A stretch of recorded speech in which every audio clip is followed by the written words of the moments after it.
ସମ୍ବଲପୁର ଅଗ୍ରଣୀ ଅନୁଷ୍ଠାନ ଆଦର୍ଶ ପକ୍ଷରୁ ସମାଜକୁ ସବୁଜିମା କରିବା ଲକ୍ଷ୍ୟ ନେଇ ଏକ ଗୁରୁତ୍ୱପୂର୍ଣ୍ଣ ପଦକ୍ଷେପ ନିଆଯାଇଅଛି। ଆଦର୍ଶ ଅନୁଷ୍ଠାନ ପକ୍ଷରୁ ଦେବଗଡ଼ ସୁନ୍ଦରଗଡ଼ ଅଞ୍ଚଳର ବହୁ ଗ୍ରାମରେ ଚାଷୀମାନଙ୍କର ଖାଲି ପଡ଼ି ରହିଥିବା ଜମିରେ ବିଭିନ୍ନ ପ୍ରକାର ଗଛ ଲଗାଇବାର ଆରମ୍ଭ କରାଯାଇଅଛି। ଏହି ମହତ୍ତ୍ୱ କାର୍ଯ୍ୟରେ ଆଦର୍ଶ ଅନୁଷ୍ଠାନକୁ କଳିଙ୍ଗ କୁସୁମ ଫାଉଣ୍ଡେସନ ତଥା ଇନଫୋସିସ୍ ସଂସ୍ଥା ସହଯୋଗ କରିଛନ୍ତି।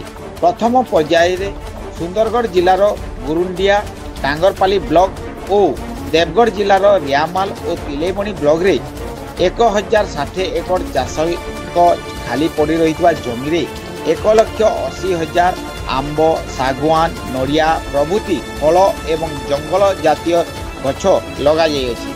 ଏହାର ମୁଖ୍ୟ ଉଦ୍ଦେଶ୍ୟ ଯେ ଖାଲି ପଡ଼ି ରହିଥିବା ଜମିକୁ ଚାଷୀମାନେ କିପରି ବ୍ୟବହାର କରିପାରିବେ।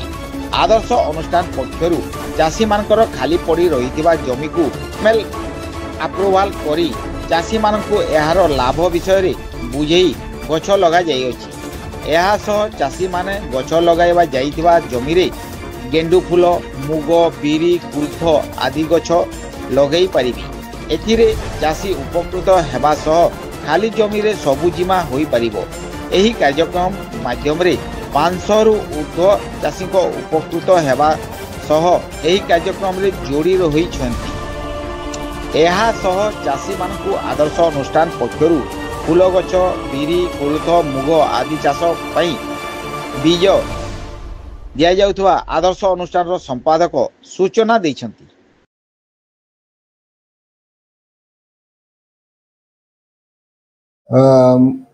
ମୋ ନାଁ ହେଲା ପ୍ରଦୀପ କୁମାର ବେହେରା, ସେକ୍ରେଟାରୀ ଆଦର୍ଶ ସମ୍ବଲପୁର।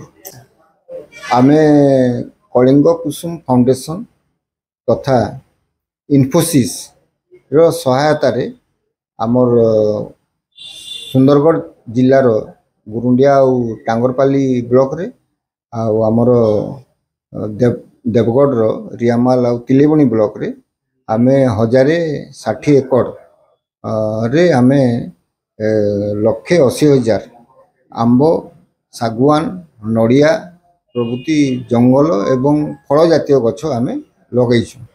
ଏଟାର ମୁଖ୍ୟ ଉଦ୍ଦେଶ୍ୟ ହେଲା ଯେଉଁମାନଙ୍କର ଜମିମାନେ ଖାଲି ପଡ଼ୁଥିଲା ଆଉ ସେମାନେ କିଛି କରୁନଥିଲେ ତାଙ୍କର ସେ ଖାଲି ଜମିକୁ ଗୋଟେ KML ଆପ୍ରୁଭାଲ କରିକିରି ଆମର KML ଆପ୍ରୁଭାଲ କରିକିରି ତାଙ୍କୁ ଯାହାର KML ଆପ୍ରୁଭାଲ ପାସ୍ ହେଉଥିଲା ଆମେ ସେ ତାଙ୍କର ଜମିରେ ଚାଷୀମାନଙ୍କୁ ବୁଝେଇକିରି ସେଇଟା କରିଛୁ।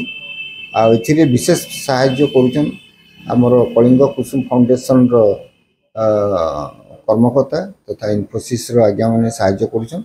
ଆଉ ଆମେ ଲକ୍ଷ୍ୟ ହେଲା ଯେ ଆମେ ଖାଲି ଜାଗାରେ ବିଭିନ୍ନ ଫଳ ଜାତୀୟ ଗଛ ଆଉ ଜଙ୍ଗଲ ଜାତୀୟ ଗଛ ସୃଷ୍ଟି ହେବା। ଫଳ ଜାତୀୟ ଗଛକୁ ନେଇକିରି ଆମେ ବିଭିନ୍ନ ଇନକମ୍ ଜେନେରେସନ୍ ପ୍ରୋଗ୍ରାମ ଚାଷୀମାନଙ୍କ ପାଇଁ ଆମେ କରିବା, ଯେମିତିକି ତାଙ୍କର ଇଣ୍ଟରକ୍ରପିଂ ହେଲା ଏବଂ ପଣ୍ଡସ୍ ହେଲା ଫାର୍ମ ପଣ୍ଡସ୍ ହେଲା ତଥା ସେମାନେ ଗେଣ୍ଡୁ ଫୁଲ ଚାଷ ଆଉ କୋଳଥ ବିରି ପ୍ରଭୃତି ଚାଷ ତାଙ୍କର ଯେଉଁ ଜାଗାରେ ପ୍ଲାଣ୍ଟେସନ୍ କରିଛନ୍ତି ସେମାନେ ସେ ଜାଗାରେ ପ୍ଲାଣ୍ଟେସନ୍ ଜାଗାରେ ଇଣ୍ଟରକ୍ରପ୍ କରିବେ ଏବଂ ଫେନ୍ସିଂ କାମ ବାଡ଼ ଦିଆ କାମ ମଧ୍ୟ ସେମାନେ ଘେରେଇକିରି କରାଇବେ। ଏହି ଲକ୍ଷ୍ୟ ଉଦ୍ଦେଶ୍ୟ ନେଇକରି ଆମେ କାର୍ଯ୍ୟକ୍ରମ କରୁଛୁ। ଚାଷୀ ଆମର କମ୍ ସେ କମ୍ 500 ଚାଷୀ এই କାର୍ଯ୍ୟକ୍ରମ ଜରିଆରେ ଉପକୃତ ହେଇଛନ୍, ପାଖାପାଖି 500। ଆଉ ଏହା ଛଡ଼ା ଆମର 1,80,000 ଗଛ ଆଉ 1,60 ଏକର ଜମି এই କାର୍ଯ୍ୟକ୍ରମରେ ଆମେ ସାମିଲ କରିପାରିଛୁ। ଆମେ ଏହି ଅବସରରେ କଳିଙ୍ଗ କୁସୁମ ଫାଉଣ୍ଡେସନ ଏବଂ ଇନଫୋସିସ୍ ଯେମାନେ এই କାର୍ଯ୍ୟକ୍ରମକୁ ସାହାଯ୍ୟ ଏବଂ ସହଯୋଗ କରୁଛନ୍ତି ତାଙ୍କୁ ଆମେ ଧନ୍ୟବାଦ। ଆମର ଯେଉଁ ପ୍ଲାଣ୍ଟେସନଟା ହେଲା ଏଠାରେ ଯେଉଁ 10,000 ଗଛ କେବେ ବି ହେଇଥିଲା ନାହିଁ କି ଜୀବନରେ ବି ଆମେ ଦେଖିଥିଲୁ କି ଜାଣିଥିଲୁ ନାହିଁ। ଏବେ ଯାଉ ହେଲା ଆମେ ମାନେ ବହୁତ ଖୁସି। ମୁଇଁ ଜର୍ଡ଼ା ଗାଁର ଗୋଟେ ବାସିନ୍ଦା ହେ। ଏଇଟା ମୋର ନାଁ ସୁଜିତ ସାହୁ, ଗୁରୁଣ୍ଡିଆ ବ୍ଲକ, ଜିଲ୍ଲା ସୁନ୍ଦରଗଡ଼, ଗ୍ରାମ ଜର୍ଡ଼ା, ଗ୍ରାମ ପଞ୍ଚାୟତ ବି ଜର୍ଡ଼ା। ପହଲା କରିକିରି ଆମର ଆସିଛେ ଗଛ ଯେନ୍ଟାକି ଆମେ ଏଇଟା ଜଗେଇଛୁଁ। ଆମର୍ ଲାଗି ବି ଭଲେ ଆମର୍ ଛୁଆ ପିଲା ଲାଗି ବି ବଢ଼ିଆ ସେଥିଲାଗି ଆମେ ଜଗେଇଛୁଁ ଆଉ ଦେଇଛୁଁ। ତାଙ୍କୁ ବହୁତ ବହୁତ ଧନ୍ୟବାଦ। ସେମାନେ ତାଙ୍କର ଆଗେ ବି ସେମାନେ ଯେତ୍କି ବି ଇଏ କରବେ ତାଙ୍କୁ ଆମେ ସାହାଯ୍ୟ କରମୁ। ଆମକେ ଯେମିତି ସାହାଯ୍ୟ କରିଛନ୍ ସେମାନେ ବି ଆମକେ ବି ତାଙ୍କେ ସାହାଯ୍ୟ କରମୁ। ଗ୍ରାମ ହିନ୍ଦଡ଼ା थाना घागरबड़ा जिला मयूरभंज अधिवासी अटे।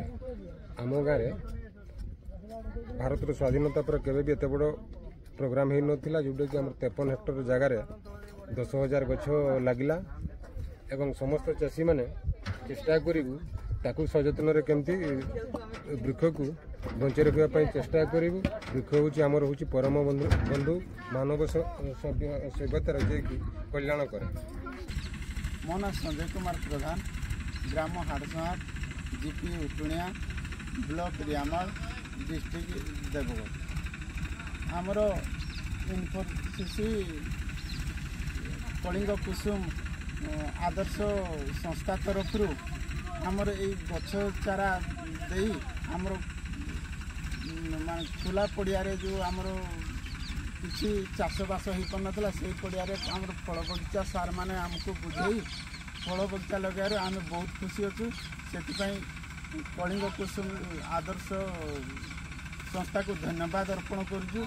से आम बहुत गर्वित जे आम केमती परिवेश सुरक्षित रहिबो एवं आमे सही फल भी बिकिकरी आमे कुटुंब पोषी पारिबु। आउ मोर 7 एकर जगार 1100 गछ लगी आउे या सहित माटी भी उर्वर हो पार। आम जो किसी चाष होना सार परामर्श आम 12 मासरे 12 प्रकार भी चाष कर निजे हृदबोध करुचु।